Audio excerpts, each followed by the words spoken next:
खूप गोष्टी ट्राय करून सुद्धा जर तुमचा वडापाव बाहेरच्या वडापावसारखा होत नसेल तर नक्की ही रेसिपी ट्राय करा। तर काय करायचं आहे, मिक्सरच्या भांड्यात आलं, लसूण, मिरची, कढीपत्ता, जिरं आणि कोथिंबीर घ्यायची आहे। ते छान असं वाटून घ्यायचं आहे। त्यानंतर मी इथे अर्धा किलो बटाटे उकडत ठेवलेले, छान असे मऊसूद उकडून घ्यायचे बटाटे, यांचा चुरा बनवायचा आहे आपल्याला। तर बटाटा वडा खुसखुशीत आणि छान व्हायचं रहस्य म्हणजे बटाट्याची चटणी असते। तर ही चटणी आपल्याला छान खमंग अशी बनवायची आहे। तर मी इथे काय केले, चुरा बनवून घेतलाय।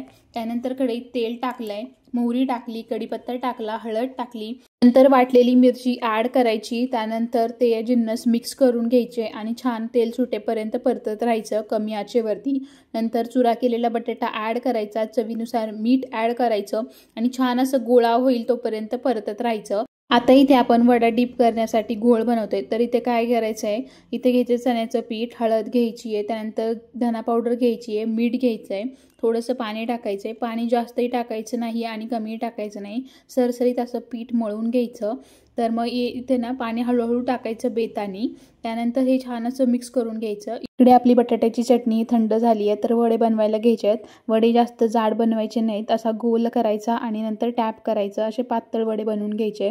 त्यानंतर जो घोळ केलाय त्या घोळमध्ये आपण हे वडे डीप करून घेणार आहोत। छान असं डीप करायचं जेणेकरून बेसनचं कोटिंग होईल त्याला।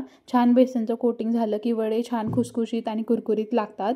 तर वडे छान तेलात हळूवार हाताने सोडायचे जेणेकरून तेल अंगावर उडणार नाही। तर हे कमी गॅसवरती आपण वडे तळून घ्यायचे। छान खुसखुशीत आणि खमंग वडे झालेले आहेत।